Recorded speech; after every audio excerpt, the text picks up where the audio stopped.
જો હવે હવે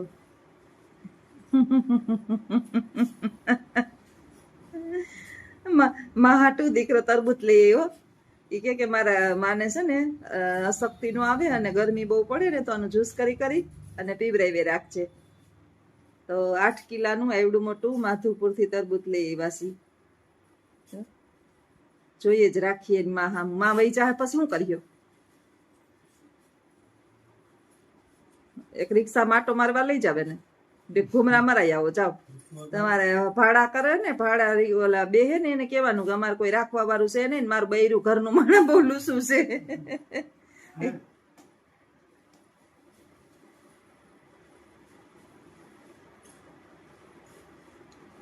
ક્યાં જો બે હાથું નથી. જો થોડીક વાર થાય ને વળી વાસા લંબાવે, વળી થોડીક વાર થાય ને તો વળી લંબાવે. બે ન બેહી વા હકે ન હુઈ હકે ન જાજી વાળા થઈ હકે, પણ શાંતિ નથી. હુઈ જાય તો આપણે હુવરાવી દઈએ. હુવું ક્યાં, હુવું નથી એને, આમ જ કરવું. ઊભું થવું, બેહવું. જો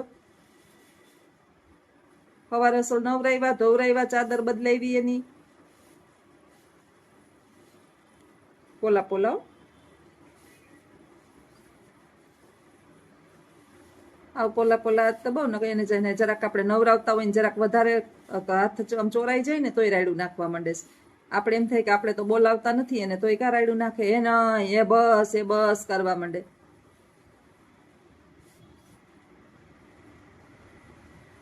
મજા આવે એમ પાસે બેહો ને.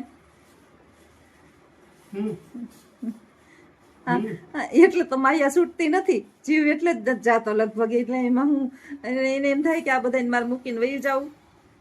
એટલો મને પ્રેમ અહીંયા ઉપર ક્યાં કોણ કરવાનું. એવું પાત્યા જો કાલ કેવું હાથ લૂતી હતી. પેલા તો એને એમ કે મારા હાથને દુખાવીએ, પછી પ્રેમથી એમ કર્યું તો કેવું વાલ કરવા માંડ્યા. એને છે ને જરા કહેલા હાથ કે ભૈરા હોય ને આપણે જરા કહીએ ને તો રાયડું નાખવા માંડે ને આપણા ઉપર ખીજાવા માંડે. પ્રેમથી ધીમે ધીમે એમ કહે ને કે બા તમને કઈ એમ મારતા નથી, જો ધીમે ધીમે ધીમે તો વાંધો ન આવે. આવું છે તો તરબૂચનું જ્યુસ બનાવીને હવે જોશના પીવરાવશે. લઈ આવે અજીત, પીવરાવે જોશના. અને પેલું તો આને મારે એવડાને ફ્રીજમાં હમાડવું કેમ, 2-3 પીસ કરવા પડ્યા ના તો અહીંયા ફ્રીજમાં હમા હે. મેં જોયું તઈને ખાનામાંથી એકઈમાં નથી. એમને ઓલા મોટા ફ્રીઝરની અંદર તો બધા બોક્સ પડ્યા રાખેલા આખા વરહના બધા. એટલે હવે ધીમે એમાં ફ્રીઝરમાં તો આને રખાય નહીં, ઓમાં જ 2 ચોલા કરીને રાખવું પડશે. જોહે એમ જ્યુસ બનાવશું થોડું. અને ઉનાળો છે, બહુ ગરમી પડે છે તો કેરીનો રસ તો ખાઈશ, પણ આ કે આનાથી છે ને ગ્લુકોઝ ઘટે નહીં શરીરની અંદર. અને મારી એ તબિયત લથડેલી છે. આ 3 દિવસ થયા ગામડે ગઈ હતી તે દીની બગડીશ તો આમને માલેશ. હું એકાદો ગ્લાસ પી જઈશ ગ્લુકોઝનો. તો હાલો બધાય આવજો, સીતારામ. આગળના વિડીયોમાં બન્યા રહેજો. તરબૂચ, હાવ નાનકડું તરબૂચ. આજે એવા છે માધુપુર થી તરબૂચ. ઉપાડો. 6-7 કિલાનું છે. ઉપર મારાથી નતું પડતું. 8 કિલાનું છે. 8 કિલાનું તરબૂચ લઈ આવ્યા. આ તરબૂચ ફ્રીજમાં એનું થવાતું એટલે આના કરવા પડશે નાના પીસ. અને આનું પીવડાવવાનું છે બાને જ્યુસ કરવા માટે એનો દીકરો લઈ આવ્યો. 3 દી થયા મારી તબિયત ખરાબ છે. મારા માટે હું લઈ આવ્યા. દુકે ને તારા માટે લઈ આવું. હું લઈ આવું? આ જવો તમારો દીકરો તરબૂચ લઈ આવ્યો. ચીબડું છે, ચીબડું કે ચીબડું ને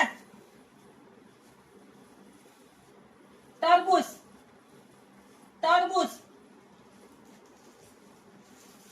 જોવે હમણાં ઉપાડીએ. જજો કોથળીમાં કેમ હમાડ્યું હે આને. કેવડું તરબૂચ છે. આવ્યો બગડી સારું નથી. આવ્યો પાણી નીકળી જાય કે આવ્યો કોઈ મારી કે આવ્યો ઉપાડો. આ અને રાઈડ નાખ્યો.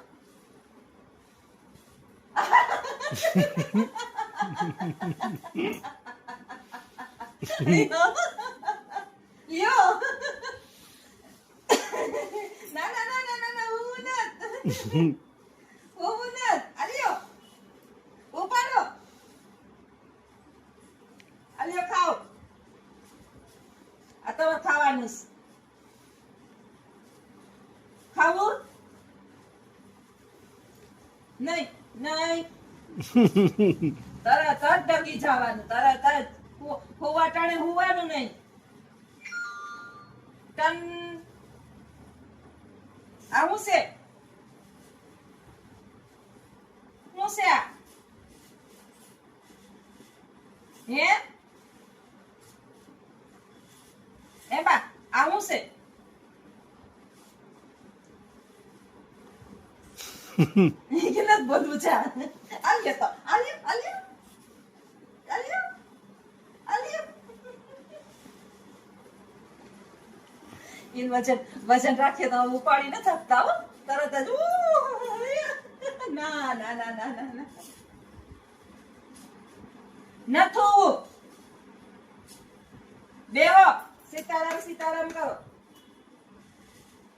બધું આજ હુવા જ નથી દેવા મને હુવા દેતા હતા જા એની પાસે તમે આજે છે ને ઈ ગયા તા બાર તો ઈ એની બાને એકલા તો ન મુકાય નહીં તો બપોરે હું જરીક ઉપર વાર ગઈ જાવ એટલે નીચે એની પાસે આયો વસીકો નાખી હતી જા એમ થાય ને કે ઝોલું આવું આવું આવું તે કરીને મારું વસીકું લઈ ગયા વળી થોડીક વાર થાય ને ઝોલું આવું આવું આવશે પાછા વળી એની પાસે હું કઈ નહીં મને તેમ કે કઈક જોતું હશે વળી પાછા માં વહી ગઈ તો ન્યા આવ્યા શેટીએ ગઈ તો ન્યા આવ્યા સોફે ગઈ તો ન્યા આવ્યા 4 પગે થતા થતા હુવા જ ન દીધી તમે આવ્યા ને ત્યાં સુધી હુવા ન દીધી 8 વાગી ગયા 4:30 અને મને બપોરની નીંદર આરામ અને એને નવરાવી ધોવરાવીને તૈયાર કરી લીધા મારો વારો જે આવ્યો નથી કોઈ કામ નથી ને તોય આખો દી નવરી નથી થતી સીતારામ બધાયને સાંજના વાગી ગયા છે 5:15 અને આજ બહુ થઈ ગયું છે મોડું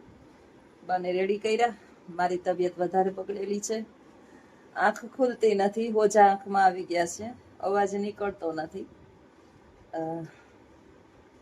નાકમાંથી પ્રવાહી નથી નીકળતું ને બધા એના પ્રતાપ છે અવાજ બંધ થઈ ગયો એકદમ કફ થઈ ગયો બા સમજતા નથી કઈ વાતમાં દોડા દોડી કરાવે એક બાજુ છે ને પરસેવો રેપ જેબ આપણે થઈ જાય બીપી લો થઈ ગયું હોય કે ખબર નહીં થોડીક વાર થાય ને તો એકદમ પરસેવો વળે વળી થોડીક વાર થાય તો જરાક શાંતિ થાય જો એની પાછળ દોડે જ રાખવાનું બપોર લગી અજીત ના જાય એટલે પછી અજીત 2-2:30 વાગ્યાનો વયો જાય ખાઈને તરત જ નીકળી જાય સવાર 2:30 વાગ્યા સુધી હોય બપોર સવારના હું રસોઈને કરી લઉં જમીન પછી જાય પછી મારી ડ્યુટી ચાલુ થાય તો અત્યારે કીધું કે હવે ઘરની દવાથી સારું નહીં થાય કારણ કે ઊભું ને તો ચક્કર આવે બેહું તો મજા નથી આવતી આમાં જો આને બાને ક્યાંય શાંતિ નથી જો હોઈ ગયા અને આખો દિવસ આમ જ કરે કંઈક તો છે ને આપણે બીમાર આરામ ન થાય ને એટલે આપણે વળતર ના થાય જરાય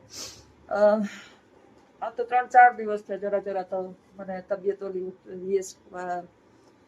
કઈ વાંધો નથી નીંદર પૂરી ના થાય અને હમણાં સ્કૂલ ચાલુ થઈ છે એટલે એનો થાક વધારે લાગે કારણ કે 2-3 મહિનાથી 1 મહિનો તો સતત વેકેશન હતું એ મહિના પહેલા જે છે એ આરામ હોય આમ સ્કૂલમાં બેઠા જ કામ હોય બહુ વર્કલોડ ન હોય અને હજી સત્ર ચાલુ જ થયું એટલે હમણાં વર્કલોડ વધી ગયો હોય સવારથી ઊભા 1 વાગ્યા સુધી ઊભા જ રહેવાનું 12:30 સુધી બક ચાલુ કરવાનું પૈસો કમાવો છે ને બહુ અઘરો છે જીવનમાં સૌથી અઘરું પૈસો કમાવો છે વાપરવો બહુ સહેલો છે આપણે મા બાપના પૈસા છોકરા વાપરી નાખતા હોય ને ઢગલા ને મોઢે છોકરાઓને ફી ભરવી ને વાપરવા ને ખર્ચા ને કપડા લતા ને એની ફરમાઈશો પૂરી કરવી ને એ છોકરાને કઈ કિંમત ના હોય પોતે કમાઈ ને પછી ખબર પડે કે પૈસો કમાવો કેટલો અઘરો છે જીવનમાં બહુ અઘરો છે જોકે ભ્રષ્ટાચારી ને અનીતિનું આચરણ કરે ને બેનામી ધંધા કરે ને એને કોઈ પ્રોબ્લેમ નથી પણ નીતિથી તો બહુ અઘરું છે બધું પૈંડકામી અને પેટ ભરવા ને બહુ જ અઘરા છે પૈંડકામમાં અને પેટ ભરવા બહુ અઘરા છે પણ એ સારું છે કે આપણે શાંતિથી નીંદર આવી જાય મનની અંદર એવો અફસોસ ન રહે કે ઘરની અંદર જે છે એ મારી પાછળ 2-3 કે 4 જણા જેટલા નભે છે ને એ અનીતિનો રોટલો ખાય છે પેલું વાલીઓ લૂંટારો હતો ને બેઠા બેઠા હક ના થાય ક્યાંય તો યાદ આવે કાંઈક તમને કહેતી હોય ત્યારે વાલીઓ લૂંટારો એ બધાને મારી મચોડીને એનું ધન બધું જંગલને માર્ગે ઊભો રહેતો, જ્યાંથી જે પણ માણસ નીકળે ને એનું ધન દોલત લઈ લેતો હતો, બધાને હેરાન પરેશાન કરતો, મારી નાખતો, સામે થાય ને ન દે ને પ્રેમથી એને મારી નાખતો. પછી એક વખત છે ને નારદ મુનિ નીકળ્યા. હા બા બે હાય, બે હાય, બે હાય, શાંતિથી હો. એવા તૈયાર કરી દીધા છે, મજા નથી તો. એક વખત નારદ મુનિ નીકળ્યા ને એટલે વાલિયા લૂંટારાને કે લાવ તારી પાસે જે હોય.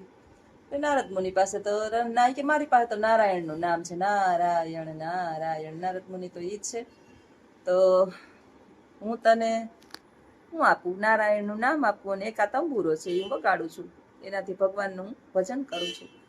તારે એ જોતા હોય તો એ લઈ લે, મને કઈ વાંધો નથી, પણ એક મને પ્રશ્નનો જવાબ દે કે તું આ લૂંટફાટ શું કામ કરે છે? એટલે એને કીધું કે મારા પરિવાર માટે. હા તો કે તારો પરિવાર જે છે લૂંટફાટ કરે છે, તું આ પાપ ચોરી અલા લૂંટફાટ આ બધું કરે છે ને તારા પરિવારને નિભાવીશ તો તાર પાપ કહેવાય, તો એમાં ભાગીદાર છે. નથી બોલાતો.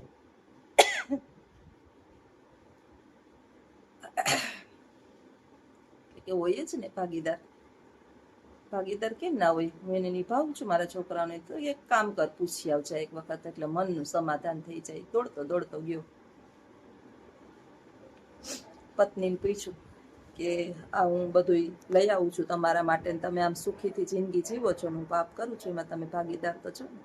પત્ની કે ના રે ભાઈ, પાપના અમે શું કરવા ભાગીદાર? તારી ફરજ છે અમને નિભાવવાની, દરેક પતિની ફરજ છે પત્નીને નિભાવવાની. પરણી લઈ આવ્યા હોય ને પતિની ફરજ છે પત્નીને નિભાવવાની.